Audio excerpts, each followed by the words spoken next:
दोस्तों, यह कहानी एक प्रेमी और प्रेमिका की अद्भुत कहानी है। तो चलिए कहानी को शुरू करते हैं।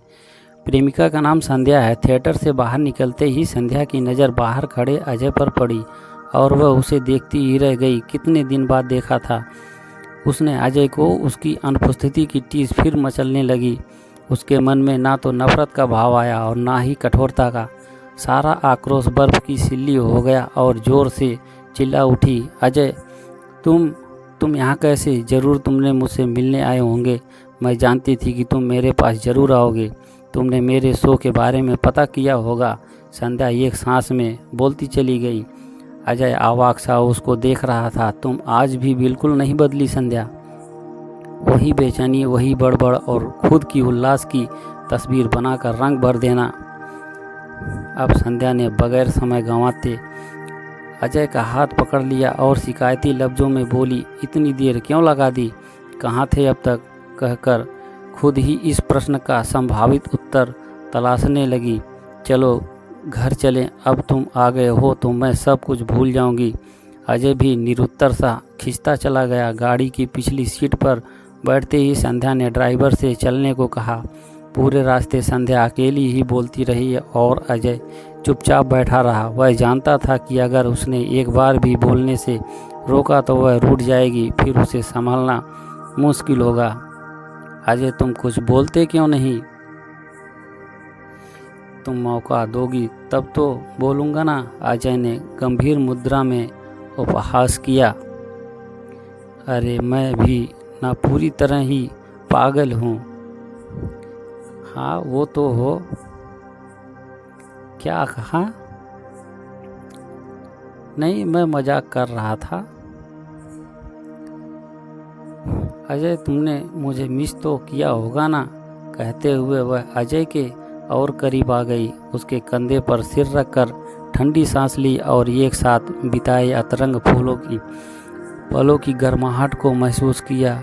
जब हम एक दूसरे के जीवन में आए थे तो हम दोनों ही जीवन संघर्ष से थके आसारे ढूंढ रहे थे। कितना प्यार भरा समय जिया था हमने। हम दोनों ही पर्याप्त भावुक थे। हमने भले ही मर्यादाओं का उल्लंघन किया हो, समाज के हमारे रिश्ते को स्वीकारा ना हो, मगर तुम मेरे मन की अदालत में हमेशा मेरे आत्मा को छू लिया करते थे। क्या मैं भी मूर्ख थी? क्या तुमने मेरे शरीर को हासिल करने के लिए प्रेम का साधन बनाया था? अजय ने कहा, नहीं नहीं, ये सही नहीं है। संध्या ने कहा, तुम मेरा सबल हो, सम्मान हो, मेरी स्वाभाविक आवश्यकता हो। आज तुम्हारे सानिध्य से मैं जो स्पर्श महसूस कर रही हूँ वह मेरी पूंजी है। अजय संध्या को फिर खामोश देखकर सटीक जवाब ढूंढने लगा। यह उचित समय था। वह चुप थी और ये मौका वह गंवाना नहीं चाहता था। वह पहले ही उसके लिए व्यवहार से शक पकाया हुआ था। 20 मिनट तक कब बीत गए संध्या को पता ही नहीं चला। लो, अजय घर आ गया, चलो अंदर चले। उसने पर्स से चाबी निकालकर गेट खोला। अजय हिचकिचाहट की रस्सी से बंधा हुआ था। अजय संध्या ने एक बार भी फिर से हाथ थाम कर अंदर खींच लिया। घर का एक एक कोना आज भी बिल्कुल वैसा ही था जैसा वो छोड़कर गया था। वही पर्दे, वही सोफा और जयपुर से लाई हुई खुजराहों की आलिंगन में लिपटी मूर्ति, सब कुछ वैसा कि वैसा ही था। कुछ भी नहीं बदला था। आखिर क्यों? मैं आज तक तुम्हें नहीं समझ पाया हूँ। सामने वाली दीवार पर एक बड़ी सी तस्वीर, जिसके देखकर वह अजय अनायास ही बोल पड़ा, ये किसकी तस्वीर है? तुम्हारा बेटा है ना? तो तुमने शादी कर ली? इस बार एक सवालों का बड़ा सा झुंड अजय को उलझा रहा था, मगर वह चुप रहा। शायद ये कोई घाव जो उसकी टीस का कारण बने। वह संध्या की ज़िंदगी में उसे क्या लेना? उसकी ठंडी सांस ली। चाय मैं बनाता हूँ, तुम चेंज कर लो। संध्या की समर्थन भरी मुस्कुराहट फैल गई। चाय की चुस्की लेते हुए उसने कहा, बिल्कुल वही स्वाद है अजय शाह। चाय में शक्कर नहीं है। तुम कहाँ पीती हो शक्कर का चाय? तुम्हें याद है अजय? संध्या आनंद रस में आत्म विभोर हो गई। दोनों हाथों से गालों को थामे झूम उठी। अनैतिक कहा जाने वाला संबंध, उसके आगे रंग सब फीके लग रहे थे। वो अजय से लिपट गई। आलिंगन पास के लिए तड़प उठी। समाज की रूढ़िवादी मान्यताएं इस विराट प्रेम के समक्ष तुच्छ सी लग रही थी। अजय, मुझे लाल रंग के सिंदूर से क्या लेना। आत्मसम्मान और सानिध्य हमारे पास है, जी लेंगे हम। मैंने अपने स्वाभिमान से तुम्हें पाने के लिए बहुत संघर्ष किया है और तुम कहीं नहीं जाओगे, मेरे पास रहोगे। संध्या ने चुम्बनों की बौछार से मुख प्रणय निवेदन का आग्रह किया। शुद्ध बुद्ध खोया हृदय प्रेम की एक तरफा पराकाष्ठा पर था। एकाग्मी जीवन के आगे स्वाभिमान बेईमानी हो चला था और फिर प्रेम में अटक टिकता ही कहाँ है। ये विराट वेदना का अटूट प्रमाण था। अजय जाने के लिए उठ खड़ा हुआ। संध्या, तुम्हारी ये बेशर्मी, बेचैनी, निर्जलता गई नहीं अभी तक।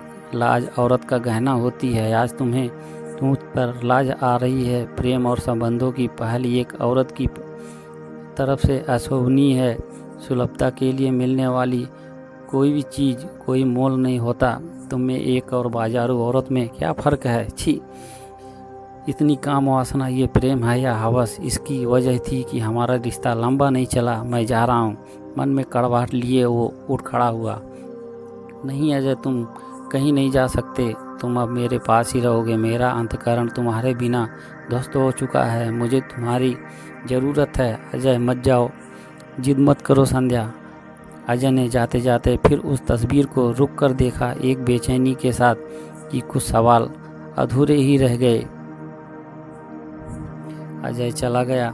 वह अकेली तस्वीर से लिपट कर सिसकने लगी। मुझे माफ़ कर दे विक्की, मैं तेरे पापा को रोक नहीं पाई। सूरज की पौं फट चुकी थी, सिर भारी था। आज थिएटर जाने का ना तो मन था और ना ही ज़रूरत। वह बिस्तर पर लेटी रही। अजय, आज मैंने सोचा था कि तुम्हें विक्की तुम्हारे बच्चे के बारे में बताऊंगी, मगर तुमने मौका ही नहीं दिया। फिर तुमने बताती ही क्यों कि अब इस दुनिया में नहीं है। 6 महीने का तो था ही जब उसे डबल निमोनिया से नहीं बचा पाई। तुम्हारी निशानी में संभाल नहीं पाई। मुझे माफ़ करना अजय। वैसे तुम अधिकार भी क्या है उसे अपना कहने का। तुम तो उसके गर्भ में आते ही छोड़कर चले गए थे। आज भी तुम्हारी पारंपरिक किस्म के हो।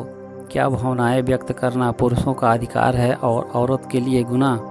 तुम्हारे दिमाग की जटिलता में स्त्री नीर कहीं गहरे अटके हैं जो अपनी जगह खोना नहीं चाहते। क्या पुरुष की ग्रंथियाँ इतनी सुदृढ़ है कि जहाँ से वह वहीं देखता है जो वहाँ उसे गुथा हुआ है। फिर कुछ समय और देखने की क्षमता ही नहीं। पुरुषवादी सोच में सने हुए बस सूरज से हो गए। क्या ये तुम इतने घुसगर्द हो और अपने अतरंग पलों को भूल कर गए और बगैर सोचे कि वो हर किसी पल नवसृजन का कारण हो नहीं बन सकते। अजय, तुम बुज़दिल हो, फिर भी तुम अपने मेरे विक्की के पिता हो। भरी आंखों को संध्या ने बंद कर लिया। तभी एक आश्रम से फ़ोन आया कि बिट्टू बीमार है, सीढ़ियों से फिसल गया है, काफ़ी चोट आई है। संध्या तड़प उठी। अजय के छोड़कर जाने के बाद विक्की के बाद यह आश्रम ही उसके जीने का सहारा था, जहाँ उसका सारा वात्सल्य परिरोपित होता था। जीवन के खारे सागर में स्नेह की नाव सुरक्षित थी और उसी नाव पर समूचा आश्रम समा गया था। झटमट आश्रम पहुंची तो सारे बच्चे दीदी दीदी कहकर लिपट गए। संध्या ने बारी बारी से सबको दुलार किया और बिट्टू को गोद में उठाकर अब सीधे अस्पताल पहुंची। डॉक्टर के बताए खतरे की बात नहीं है। उसने चैन की सांस ली। बिट्टू को गोद में उठाकर अस्पताल से निकली ही थी कि सामने एक बार फिर वही खड़ा था जिसने टहनी पर लगे हुए फूल को तोड़कर गुलदान में सजाया और फिर सुखाकर मिट्टी में मसल दिया। इस बार वह अकेला नहीं था। एक गर्भवती बेहद खूबसूरत स्त्री अजय के साथ थी, जिसको वह सहारा देकर अंदर ला रहा था। संध्या को देखकर वह सकपका गया। उसका सकपकाना लाजमी भी था। इस बार धुआं धुआं हो रहे अनकहे रिश्ते से लजाते अजय ने पहल की, संध्या, ये वर्षा है मेरी पत्नी और वर्षा ने संध्या है मेरे कॉलेज की दोस्त। दोनों तरफ से अपरिचित अभिवादन हुए। संध्या, क्या सिर्फ दोस्त। एक पुरुष अंतरंग होकर कोमा में चला गया और फिर चेतना आने पर सब भूल गया, मगर एक स्त्री के लिए पक्के रंगों की जीवंत वस्तु की एक अत्यंत में धड़कती है। निष्ठुर, कमीने, निर्लज्ज, काम वासना किसके अंदर है। धोखेबाज, तिरस्कार किया है तुमने। घायल हो गई आत्मा। मैं तो आज भी तुम्हारा इंतज़ार कर रही थी और तुम नहीं। अजय अब कोई भी की इस दुनिया में नहीं आएगा। उफ, ये क्या सोच रही हूँ। प्रेम हमेशा से त्याग और समर्पण का भूखा रहा है। मैंने भी तुमसे वही प्रेम किया था, फिर क्या उसकी यही सज़ा है? बिट्टू ने कराह कर कहा। चलो ना दीदी। संध्या ने मन ही मन फैसला ले लिया और बिट्टू को कसकर सीने से लगा लिया। मातृत्व सुखानुभूति से वह खिल उठी। अजय के करीब जाकर बोली, बधाई हो तुम्हारी।